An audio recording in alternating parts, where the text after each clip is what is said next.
Good evening. This is INFOWARS Nightly News, and I'm David Ortiz. It's Monday, October the 29th of 2012, and here's what we have in store for you tonight. Tonight, gangs plan hurricane looting spree via Twitter.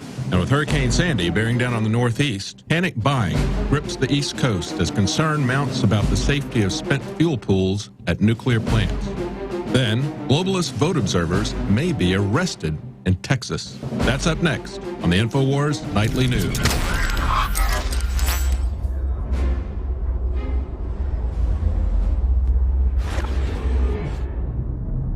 Good evening. Well, here comes Hurricane Sandy.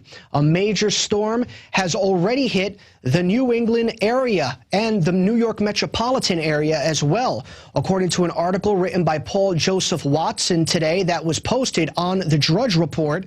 The headline reads, "Gangs plan hurricane looting spree via Twitter."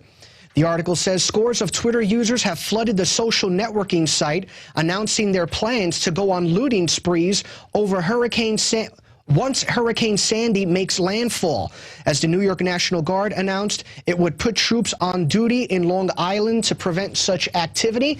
The article goes on to read that about 1,100 National Guard troops will be patrolling the area, and this is obviously going to continue.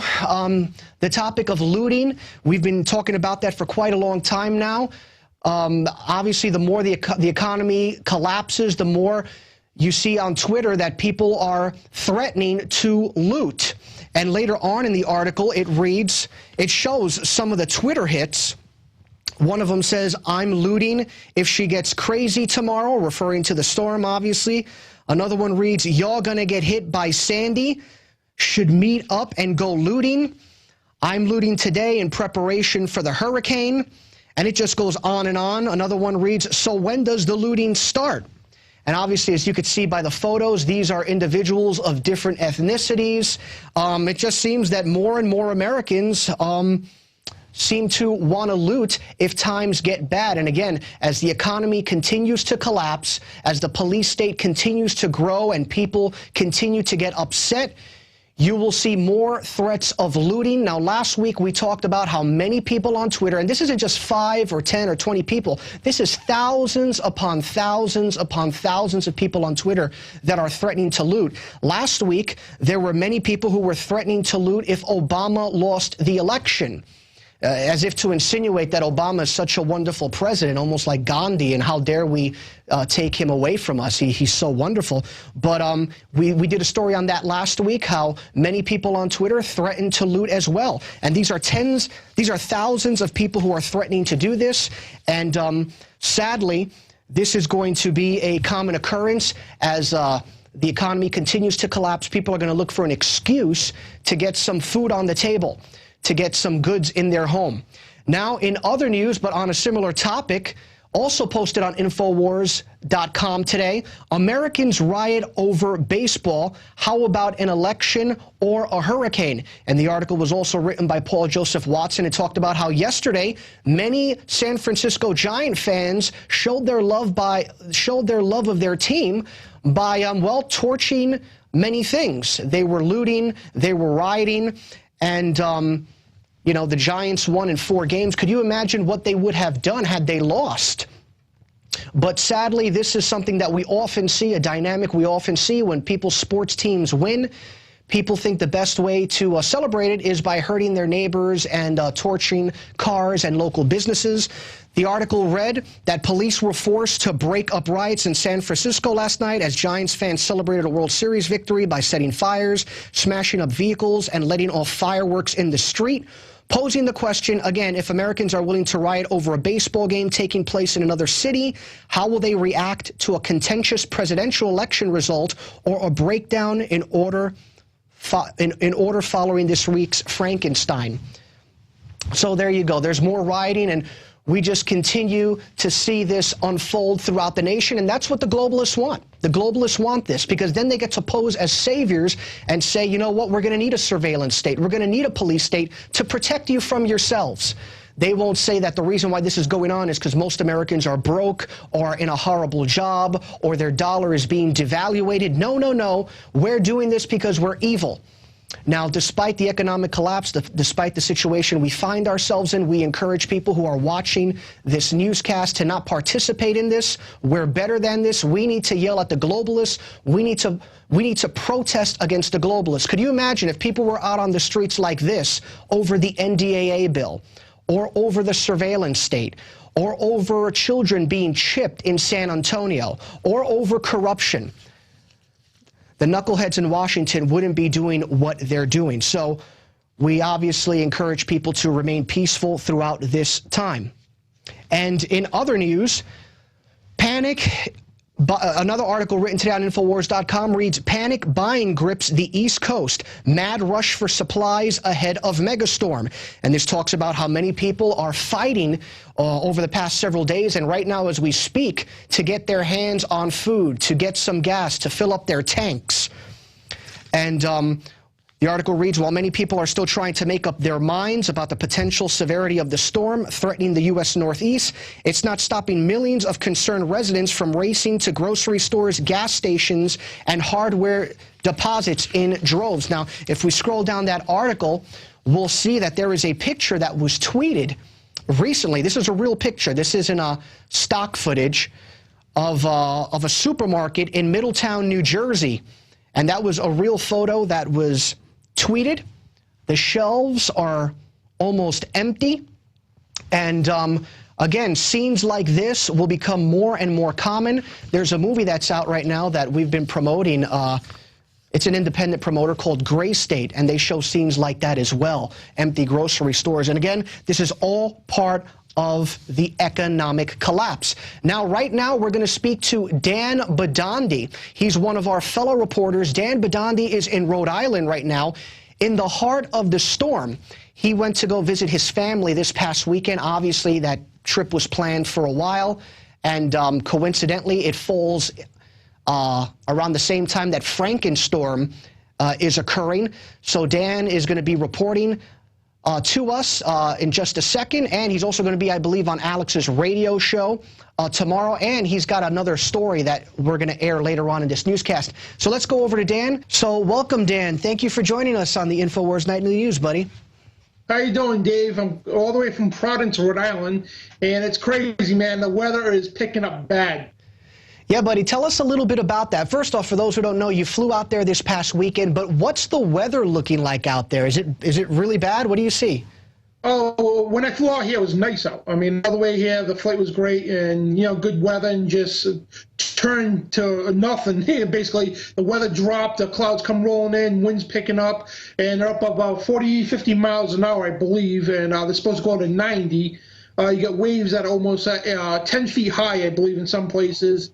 And it's really bad out there. And it just, again, it's like basically within hours of time, you know, this morning, things started going to the worse.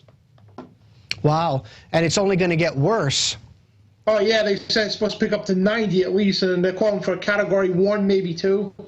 That's what we heard from the weathermen. And they're still trying to downplay the other storm front that's going to collide. I mean, that's why it's called the perfect storm. I mean, we're looking at a probably disaster here, and this is everything I got told by that Homeland Security guy, which is my report coming after this. But yeah, I got some statistics here. There's 569 power outages right now in Rhode Island. That's 69,000 customers out of power right now, and our power here has been blinking. So hopefully we can get this report out on time before the power goes out. And you have the that's breaking news from ProvidenceJournal.com. They're reporting that Connecticut, they closed Route 95, which is an interstate highway that runs all the way north through Canada, all the way to Miami, Florida, and that's one of the biggest highways in the country.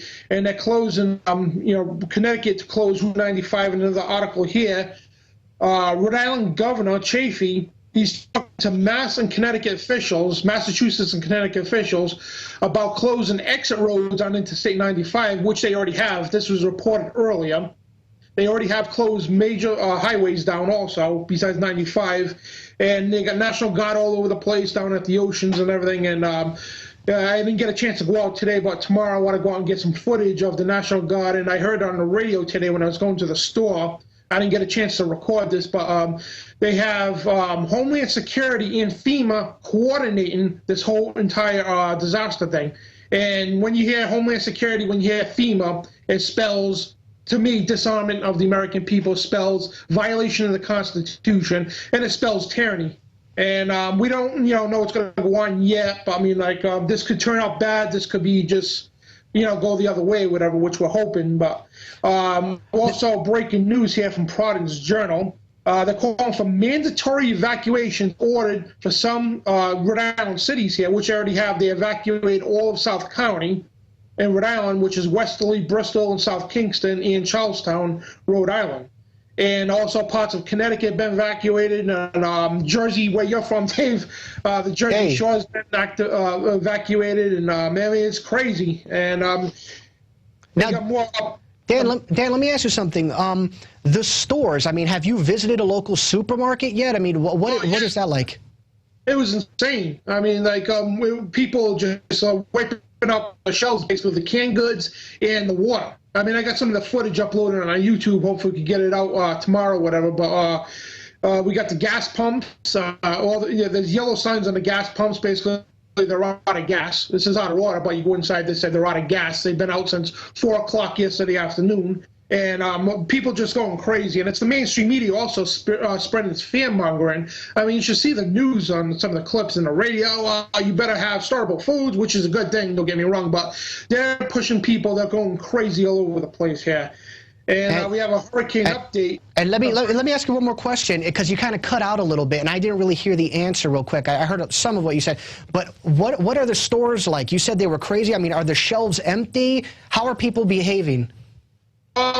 Shelves with water, and the shelves with canned goods and all that, they're empty. I mean, there's still food on the other shelves, but basically the non-perishable goods are gone, wiped off the shelves. The gas pumps are all empty at the gas stations, and it's crazy down here. Now, let me ask you one thing. You talked about that the media is going crazy. They love this stuff. They act like they don't. They absolutely love it. It's a ratings bonanza. But what's the average Joe acting like? I mean, is he or she nervous over there, or do they just expect this to be a typical hurricane? You got the generic people out there who are going out by the bread, eggs, and milk and all that good stuff. But the normal people here in New England, they call it the big disappointment. Not that it's a disappointment, but every year we get threatened with a major category hurricane, and people like, it never comes. We get a little bit of it, and general people's attitude around here, they're like, yeah, whatever. If I see it, I'll believe it. I mean, that's the attitude of people. But then you got the regular moms, the regular parents out there who are going out to the stores, wiping them out clean with the bread and everything else. And we had a hurricane update in Rhode Island here from golocalprov.com, and they're talking about basically this could be a true natural disaster. 90-mile-an-hour winds they're calling for. And tides up to 7 to 8 feet is reported here, but I heard some radio shows and also the news on the internet that they're going up to 10, possibly 12 feet in some places, and it's causing major tidal damage on the shores and everything. Beach property, because there's a lot in Rhode Island. I mean, we're right on the ocean just about. And Nantucket, Martha's Vineyard, and Block Island. And through 3 major islands here, big tourist places, and that's sustainable damage down there. And it's crazy. And again, people. The thing is, people are out there at the beaches right now. They're out there watching the waves come pounding in. And it's crazy out there. And I can't wait to get out there myself. Hopefully, not to swim. Well, yeah, I like to bring the boogie board out there or the surfboard, whatever. But no, I know, right? Now, Dan, real quick, what have you done? You personally, I mean, you've got fans here at INFOWARS. What have you done? Have you bought, food? Oh yeah, we stocked up on plenty of water, plenty of food, plenty of ammo for just in case, God forbid, civil unrest, whatever, and for looters and all that. So we're pretty much stocked up here, and we got the candles, the little tiny generators that keep the refrigerator running, and all the generic stuff basically to survive at least a week or two, if something happens. Now, Dan, we're going to see your piece later on in this newscast, but you've got the floor for the last 2 minutes. I mean, what do you want the public to know? Just want the public to know that, we called for this. We've been saying this for a long time, and if you do not believe in geoengineering, because I've seen a lot of comments on my YouTube already, how could the government, the government orchestrate weather and hurricanes and everything? If you don't believe in this, folks, it's on public records. HR 2977, that's the Space and Preservation Act of 2001.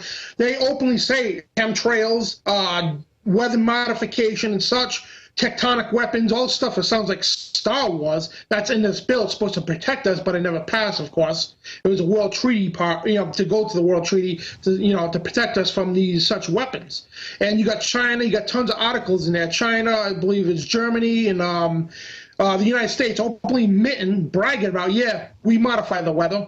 I think it was an article about China during the Olympics, that they made the weather good, they said, for the Olympics, to hold the weather for the Olympics. And there's so much information out there, folks. Just type in HAARP, H-A-A-R-P, or geoengineering or weather modification in Google, and click on news. You're going to see mainstream articles. You got the London Telegraph, you got BBC, all reporting on this, Russia Today, stating that, yes, we control the weather. This is not a conspiracy. This is not a secret no more. They're openly bragging about this. They write books about this, documents and everything else. And again, HR 2977, the Space and Preservation Act.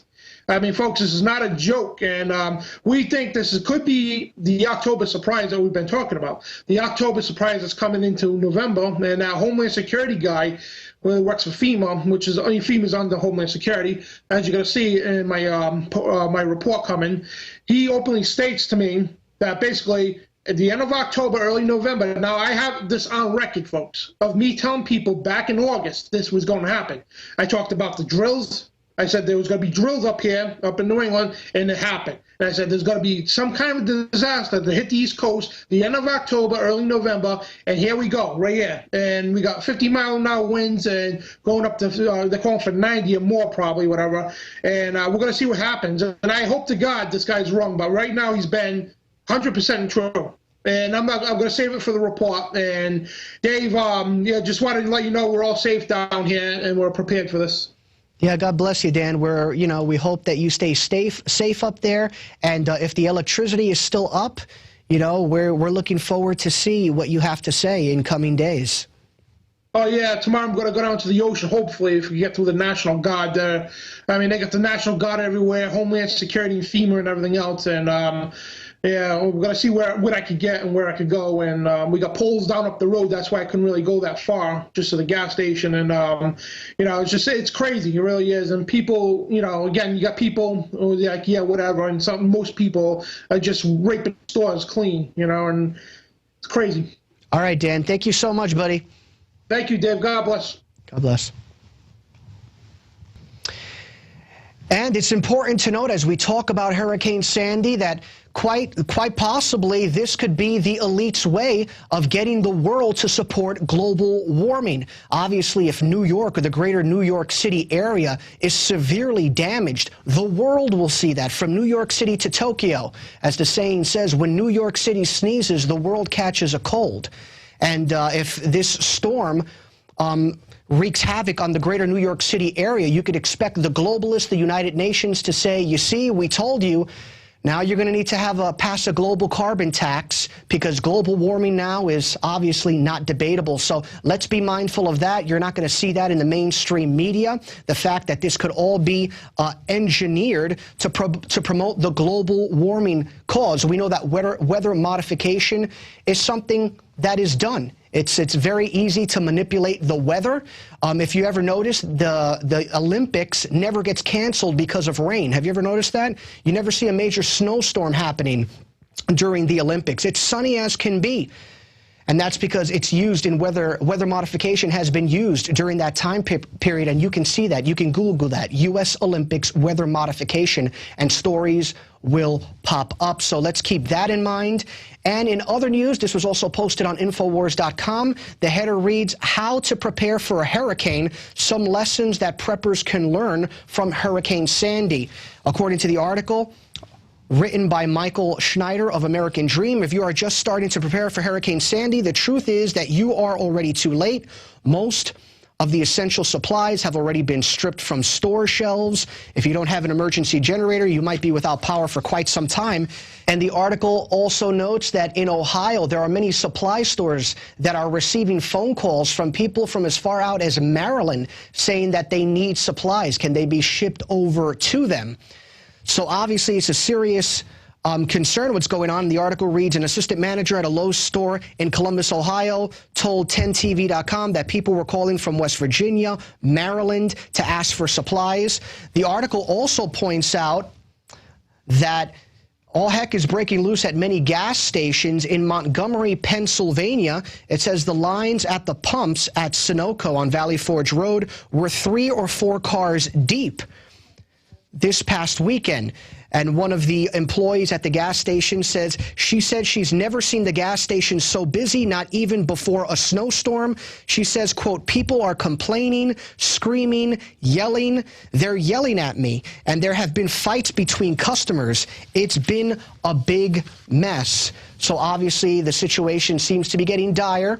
But you know, we obviously we wish people the best. And according to the National Oceanic and Atmospheric Administration, the destructive potential of this storm is rated 5.8, but that is on a scale that goes to 6. So we're not trying to scare people. I mean, we're just telling them the facts. That's according to federal officials. The storm is rated a 5.8 on a scale of 1 to 6. So obviously it's a very, very severe situation. We wish them the best. And it's very important to note that this is why we encourage people to take action and protect themselves.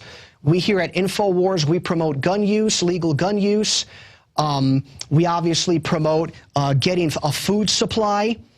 And recently, a DVD was created and produced by Alex called Strategic Relocation.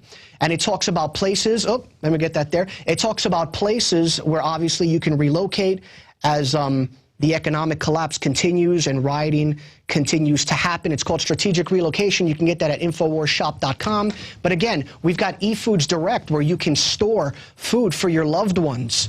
You know, I always tell people, is your family not worth $500 to $2,000? I mean, that's all it would take to arm yourself with a gun, with food supplies, and with things of that nature. And remember, during Katrina, police officers were ordered not to stop citizens from ransacking. So this idea that the cops will come to your defense is not necessarily the truth. And, you know, there have been many studies that show, believe it or not, and we're not saying this is going to happen this upcoming week, but there have been studies that show, you can look this online, that after 7 days, when people haven't eaten for 7 days, they're willing to become criminals. But after 15 days, they're willing to become cannibals. So obviously the situation can get dire as the dollar continues to collapse and food supplies continue to leave the supermarkets. And in another article posted today on InfoWars.com, it reads, Hurricane Sandy may score a direct hit on spent fuel pools at nuclear plant. The article notes that there are 26 nuclear plants in the path of the hurricane and that the spent fuel pools in the plants don't have backup pumps. According to nuclear expert Arnie Gunderson, she says that you'll hear in the next 2 days, quote, we've safely shut down the plant. However, she also notes what Fukushima has taught us is that doesn't stop the decay heat. You need the diesels to keep the reactors cool. And once again, that there are 26 nuclear power plants in that region. And one of the power plants where the storm is directly headed towards is located in the town of Oyster Creek, New Jersey. I know the area well. Sadly, that's a lot of people here have family there. It says that in Oyster Creek, there's a nuclear power plant, and it is the same as the Fukushima Daiichi #1. Oyster Creek is one of the oldest U.S. nuclear plants and is the same design as Fukushima Unit 1, and obviously that was the name. Fukushima is the nuclear power plant in Japan. So obviously there are a lot of things that can occur as a result of this storm, and we should really Again, use situations such as this, events such as this, to prepare us for future catastrophes. If everything goes well over the next couple of weeks, as it will for many people, use this natural catastrophe to prepare yourself for a future one. Don't be left behind next time without food, a gun, or things of that nature.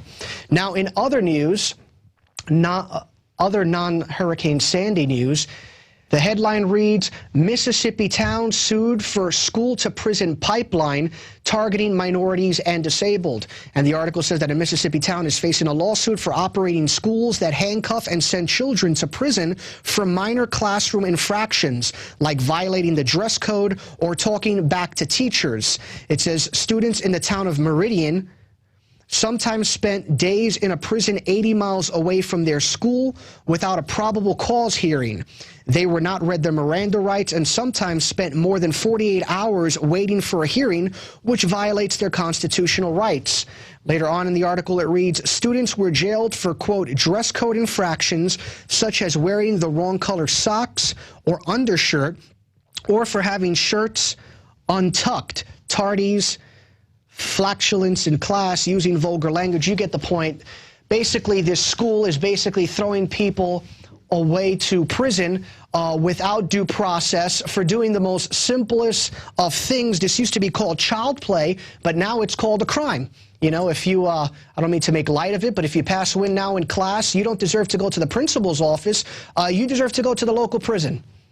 That's what people in the town of Meridian, Mississippi, feel should occur. So again, this is all part of conditioning your garbage. The police state is growing. To heck with due process. We see that with the NDAA law. We're going to break laws. You need to get used to it. And now they're treating students as criminals for the most minor of offenses. And once again, all part of the conditioning process, all part of the growing police state. But notice, they don't do this to the local school board member who steals $5,000. They don't say, we're going to throw you in prison and we'll talk about it after the case. They only do that with students. They don't do this to the police department that has pensions. I'm not saying that specific town, but they don't do this to the police departments that have pensions that nobody can afford, that the taxpayers can't afford.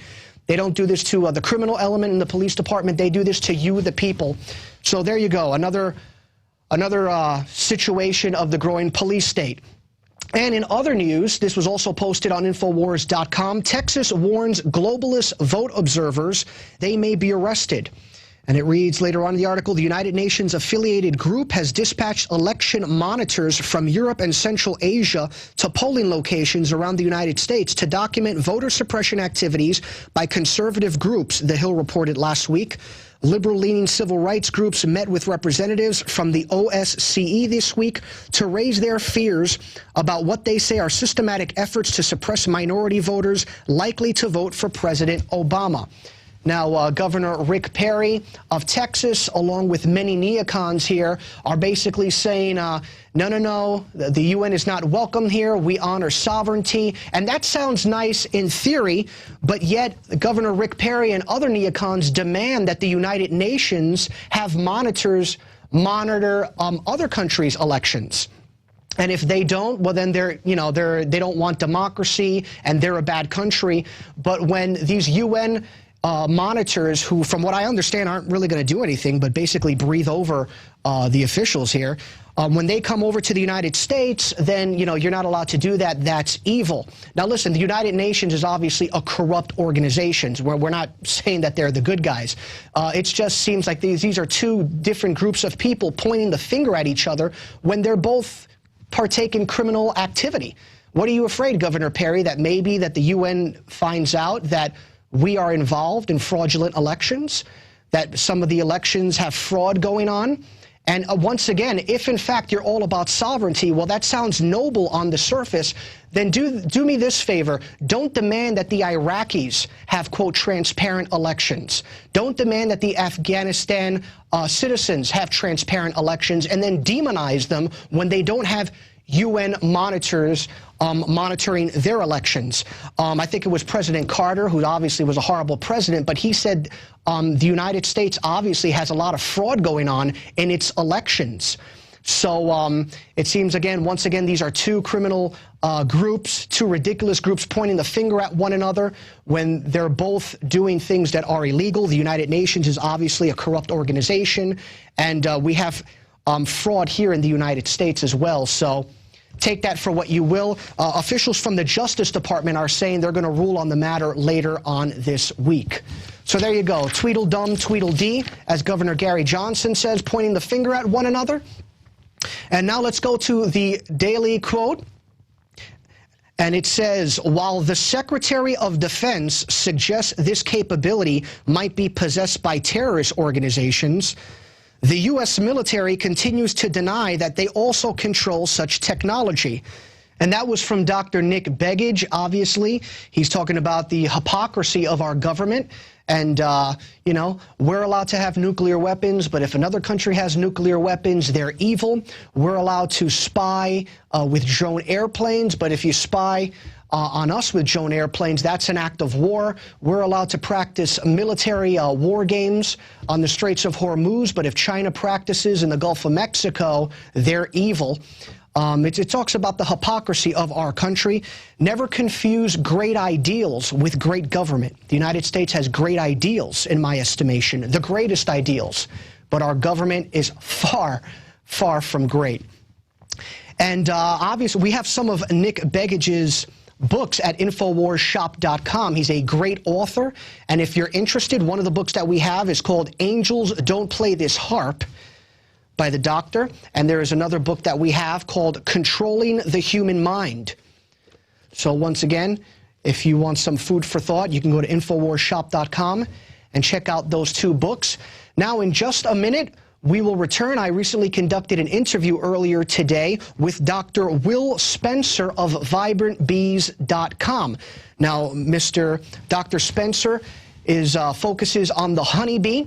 He has his own bee farm, and he's going to be talking about the colony collapse disorder, which is a major, major issue and is affecting everyone watching this newscast right now. He'll tell you how in just a minute. I want to share a story. Back in August when I traveled to Austin, Texas, I met a man from Homeland Security, and he also worked for FEMA, whatever, and he was a ground transportation coordinator. Long story short, when I got to talk to him, he was an Alex Jones fan. You know, he's been working for FEMA for about 17 years. I think it was 17, 18 years, whatever, but yeah, I learned he was an Alex Jones fan. I had an INFOWARS t-shirt on, whatever, and he spotted me, and I started talking to him, asking about certain things because I heard him on the phone talking to his brother, and he was talking about Gianni Napolitano and all that. But anyway, long story short, he told me that he got called on an emergency meeting that day to fly to Washington, which was at BWI, Baltimore Washington International Airport. That's where I met him. I was on layover waiting for my flight. And he told me a very interesting story. And he said, they don't tell me everything. This is his words. They don't tell me everything. But he goes, they called me on an emergency meeting today. And he's looking around, and I'm like, you all right? I'm like, yeah, I'm here with a few people, but I gotta be careful. And so he goes, anyway, what they told me was that they called me today. They called us emergency. Get to Washington now. You're on an express flight, basically. And he was heading home. And he said his job as a grounds transportation coordinator is to organize 20,000 Metro City buses. And he said they fit 65 people by regulation, but you could jam at least 100 people in those buses if you had to. He said he had his job to organize 20,000. That's 20,000 Metro City buses along the East Coast and key points of the East Coast. And he goes, something big is coming October, November. He told me that. He goes, October, November, there's going to be something big. He goes, I don't know what it is. They don't tell me everything. But he said it's going to be in the guise of a natural disaster. And he told me, he said, when you go home, because I told him what I was doing, whatever. Because when you go back to Rhode Island, okay, within a week from then, they're going to be organizing disaster drills throughout New England. And sure enough, this was not announced on mainstream media either. Sure enough, Well, it was announced like a day before, and it was in one place that the mainstream media was talking about. Sure enough, when I went home, a week later, boom, there was natural disaster drills being conducted by FEMA, just like he said, and by the National Guard, just like he said, a joint exercise. Well, the mainstream media says they're conducting one in Narragansett, Rhode Island. And they only mentioned one, but there was 3 in Rhode Island and several in Massachusetts. I managed to get to one, which I have the video on my YouTube, and basically they were conducting a natural disaster drill, like he said, communications being gone, a natural disaster, and power outages. That's what they were conducting, just like he told me. And he said there's going to be a natural disaster. He said, I am not sure what it is. They don't tell me everything, but he said my job was to organize and get together the 20,000 Metro buses that they need on the East Coast. And real scary stuff. And he showed me documents in his briefcase. And it says FEMA, Homeland Security, right on the documents. And I mentioned about the FEMA camps, the internment camps, which is on record, HR 645, Army Regulations 210-35, FM 3-39.40. And anyway, I told him, I said, I've been to one of these camps. I've seen one with my own eyes, actually 2, and the third one being built. And he goes, where was that? And I said, Fort Devens, FMC Devens. If you go to Google Earth right now, type in FMC Devens, Massachusetts. That's Army Field Medical Center. And if you type that in and you go east toward there and zooming in, you're going to see prisons there.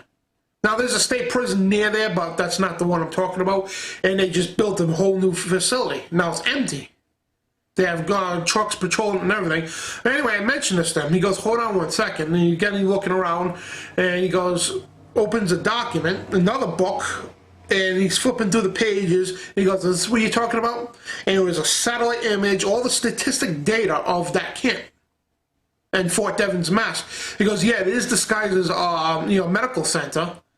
And I told him when I went there, because I know I got friends who work at federal prisons. They don't have government license plates. All the workers coming in, they had government license plates.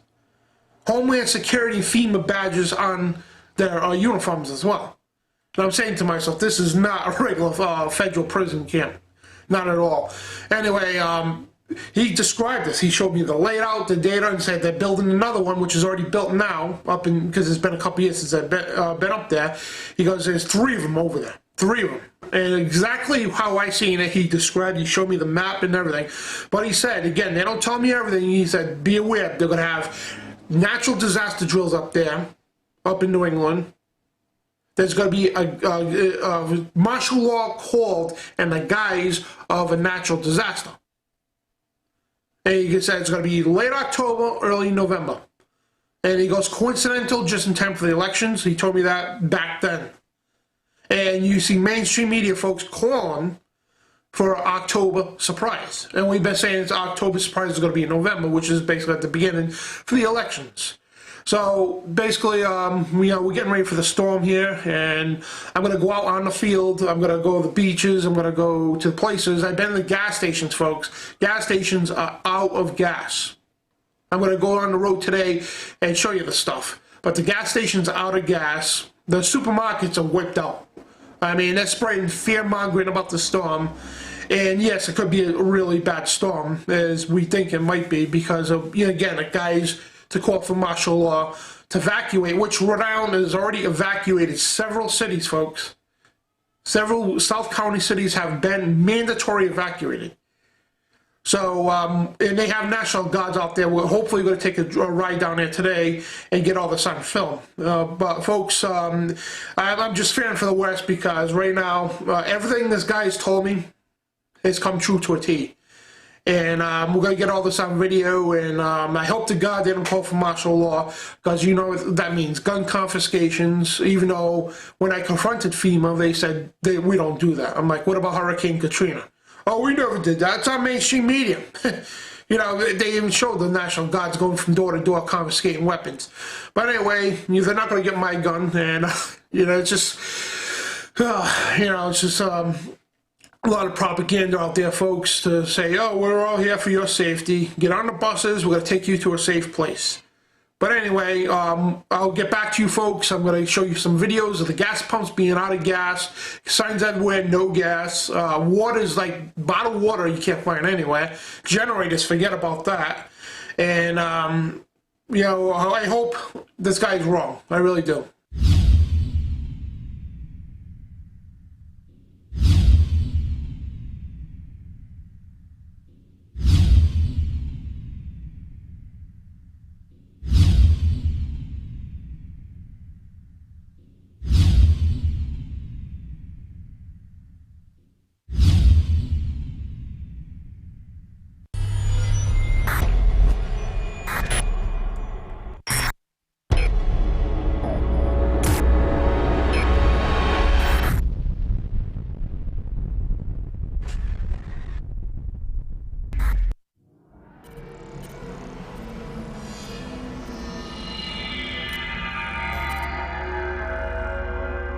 While we fight to retain our liberty, while we fight to expose globalism, we have to realize we're talking about a very powerful combination of power.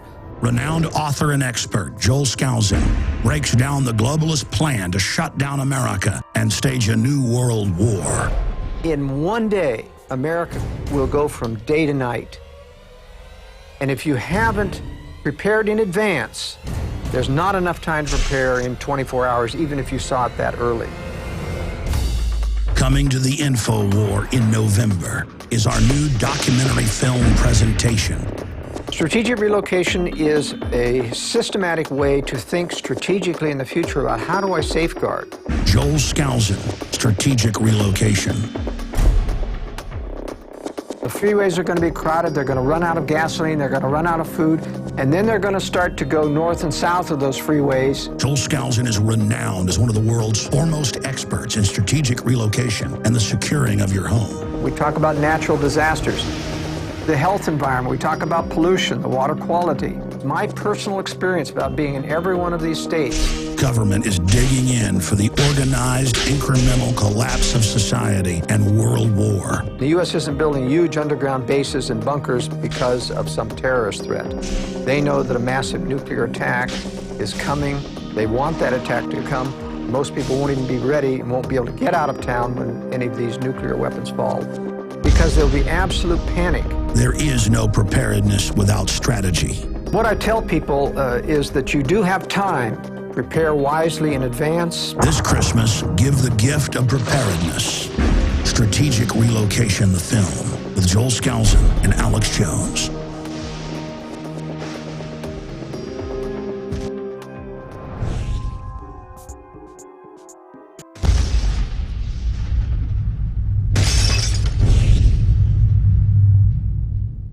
My friends, Alex Jones here with a very important announcement. We are launching a new salvo in the InfoWar because there is a war on for your mind. You know that the globalists are trying to get everybody online and only online so they can control and surveil information and also erase books, videos, whatever they want to en masse. That's why we're launching our answer to the internet kill switch, InfoWars magazine. The first issue, we printed over 90,000 copies of the September issue, and it sold out in less than 2 days. So get your copy of the new Technocratic Elite issue today before it sells out. Again, we cover from the Technocratic social engineers' own words, their own admissions, their plan to take over our society and replace us with robots. But we don't just stop with the rise of the robots and the end of humanity, or will humanity survive the singularity? We get into the government buying now 1.6 billion bullets against the American people. We get into big sis's surveillance of this magazine and my website, InfoWars.com. We cover QE3 and what hyperinflation means to you and your family. Whatever you do, don't look back later and wish that you would have taken action. Take action now. People have never been more ready for this information. People have never been this hungry, starving for the truth. And it is contained in the new issue of InfoWars magazine. This is a time capsule. It is so important we get it out to everyone. If you subscribe now for 12 issues, we will give you the first issue absolutely free. So that's 13 issues for our 13 colonies, part of restoring the spirit of 1776 worldwide. Again, go to InfoWarsStore.com and order 10 packs, up to 100 packs at cost, and give them out to people in your area. The response last month was incredible. People are hungry to actually hold this information in their hands. You can also subscribe and get 12 issues delivered to your door and get the first inaugural issue free. I'm Alex Jones, thanking all of you for your support and making our operation a huge success.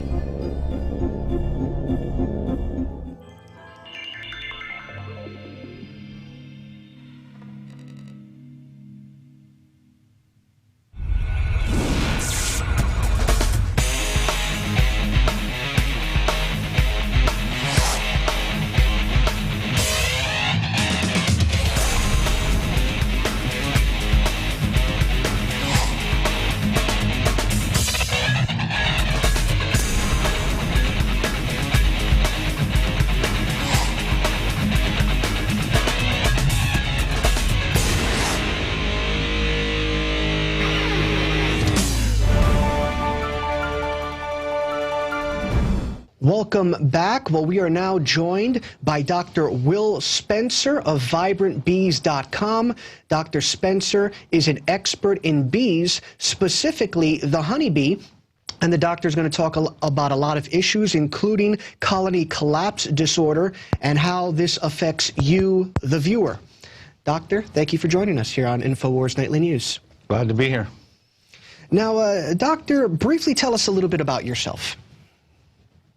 Well, I've had bees for quite a while, and I've actually had some problems with my honeybees, which led me into discovering a lot of things with the health of the honeybees, because mine basically died because of surrounding farming and other contributing factors, which led me to developing some solutions for my own personal bees, and then started to share that with other people.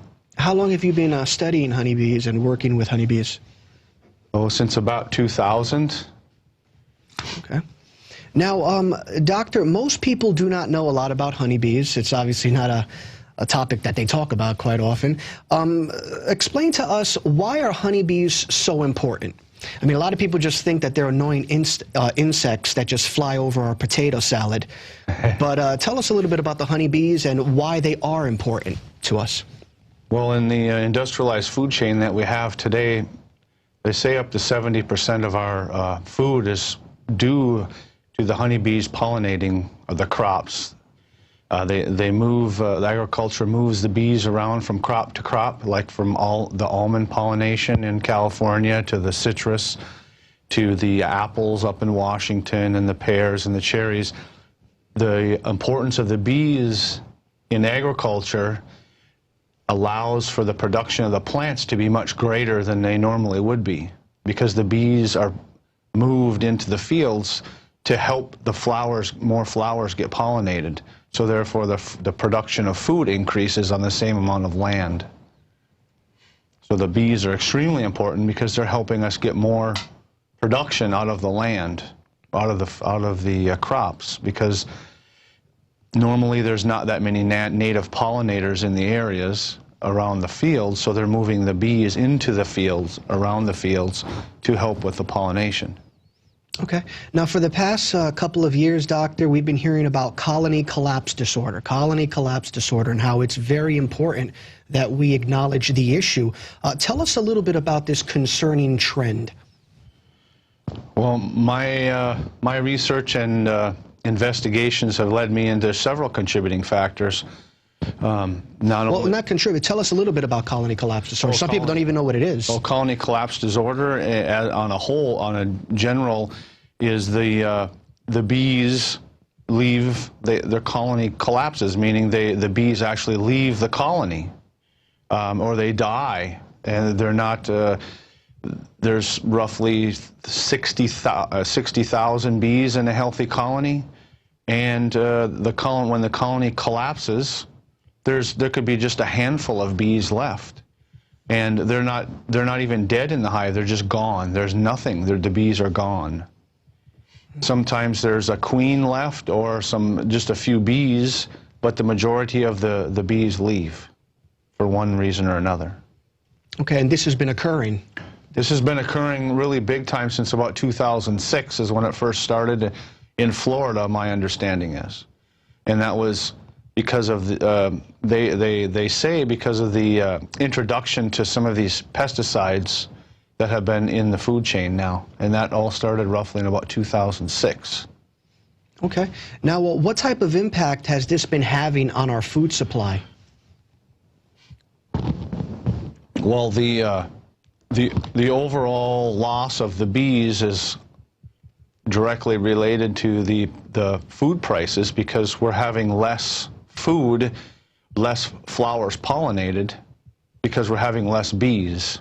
It's also putting a strain on the honey industry because we're having less bees now. There's less hives. Some beekeepers are losing up to 80–90% of their bee colonies. So some of the larger beekeepers having several thousand hives, they're losing 80% of their hives in one season. They have to spend a lot of extra money to rebuild their hive population so they can continue to do their livelihood, which is pollinate crops. Now, how has this negatively impacted, what type of economic impact has this had on people in your industry and in other industries? Well, it's driven up the cost of honey. For instance, a lot of the honey in this country now in the conventional market is actually not even honey. They're supplementing it to keep the price down. It's driving the honey prices up. In the food, because of the lack of pollinators, and we have that equates into less food production, so it's driving the cost of food up.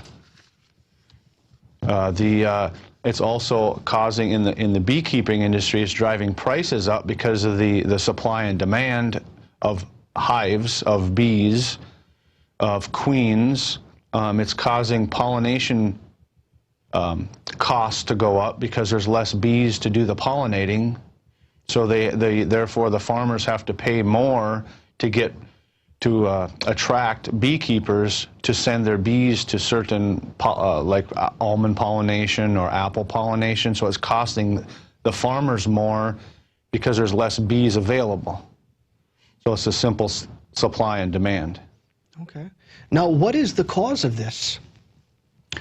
Well, there's several theories. My own personal experience is it's directly related to pesticide use.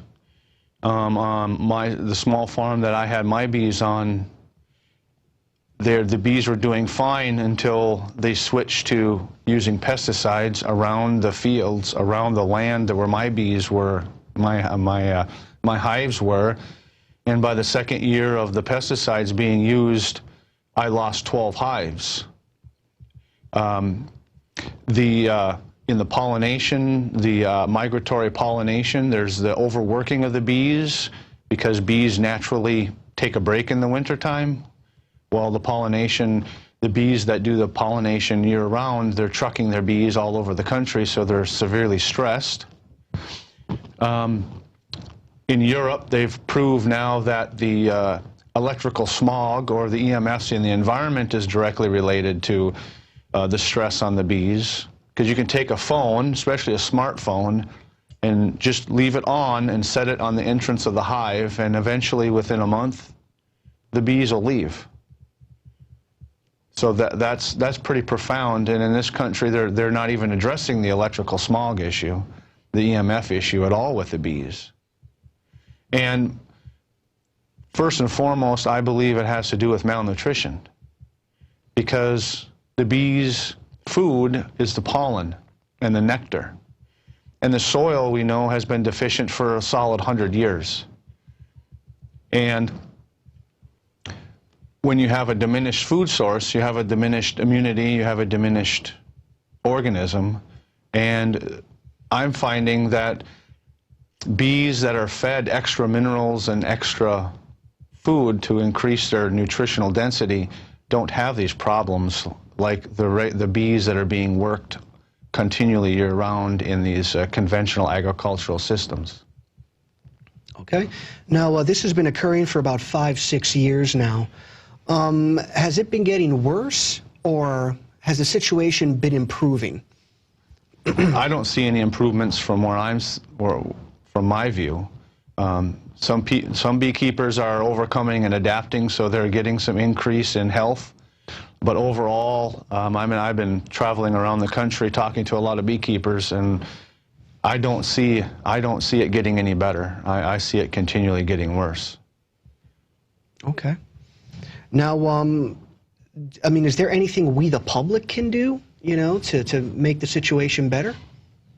Well, like they're doing out in California, where they're standing up and protesting against the use of pesticides. That's where we can, as a consumer, do something, because we can demand that we don't have don't use the pesticides on the food. The laws can be changed, but there again, it comes down to personal activism. You can vote with your money, or be active with what you buy. Now, in your opinion, I don't know how much you would know about this, but do you think this could have been orchestrated? I mean, do you think this is, you know, there's a system behind this that's possibly making this happen? There sure seems to be. There sure seems to be, because with these patents that are coming out lately, I mean, they even have genetically modified bees now.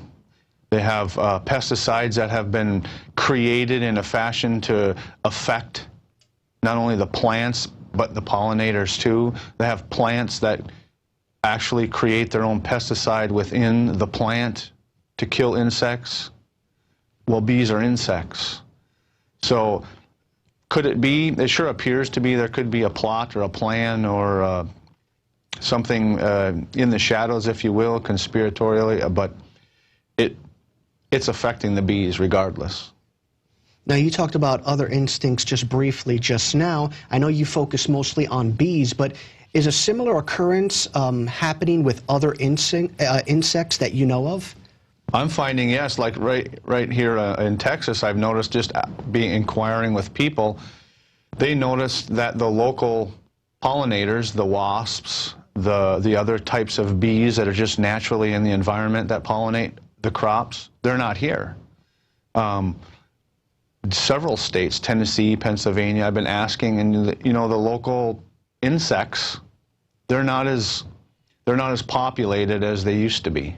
They're just not there.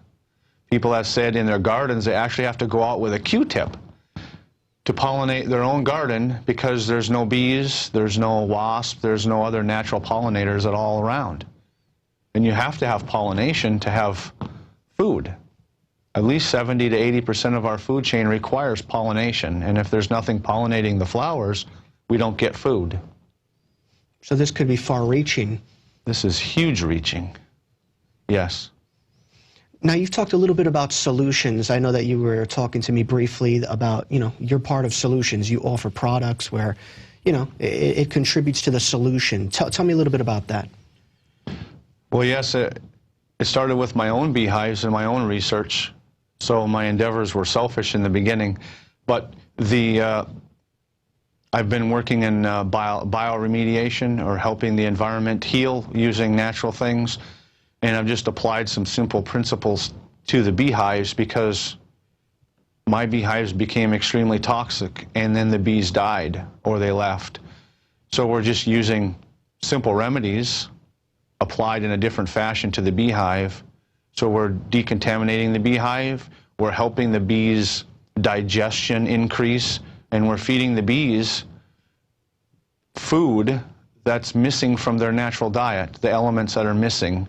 So the bee then is gaining immunity, their beehive is becoming cleaner, so their house is clean, and their overall health is impacted greatly for the positive, so they can actually exist in this chemical environment that they have to work and live in to do their job. Now, have a lot of other experts who work with bees have, you know, do you have any success stories with them? I have quite a few success stories with beekeepers that are using our products. We've had a couple of beekeepers that, one is a fairly large one, he has over 2,000 hives. He was experiencing really big losses, like 40 to 50% loss annually. And using our products, he's virtually cut his losses completely in regards to colony collapse loss. Because when the bee is healthy, it's able to repel the bacteria and fungal problems. When the bee is healthy and the immune system is up, it's able to clean the hive and keep the hive clean. When the bee is healthy, it doesn't lose its homing instincts and it can find its home and its hive. When the bee is healthy, they can lay eggs, they can multiply and do their job much more swiftly and much more, well, just better. Well, Doctor, it's great to see that, you're fighting the good fight on this. Is there any last message that you would like to tell the viewers? Well, just get to know your local beekeepers and be supportive and then be active. Because without consumers buying the produce and the honey and the products, that's the backbone of the food chain. And the bees are extremely important. So just be active and get to know your local beekeeper and support any way that you can. Okay. Well, Doctor, thank you so much for joining us here on InfoWars Nightly News. We really, really appreciate it. Thank you very much. Thank you. And thank you once again for joining us this evening. Remember to continue supporting our operation, continue fighting the good fight. And there's many ways that you can do that. One way is by going to InfoWarsStore.com and purchasing some of our wonderful products, whether it be our new magazine that's come out. It comes out every month, but pretty soon it's going to be unveiled later on this week. This month's episode, we're going to focus on zombies. And remember, you can also become a member of PrisonPlanet.tv for less than $6 a month. You'll get a lot of goodies. You'll be able to see Alex's radio show daily, check out some of his rants, have access to wonderful ebooks, documentaries, all in high def, and it's less than $6 a month, and that also helps to fund our operation. And once again, remember the magazine? It should be coming out later on this week as well, the InfoWars magazine, and you can get those also as well on our website. Well, we'll see you tomorrow evening. Until then, have a wonderful, wonderful evening.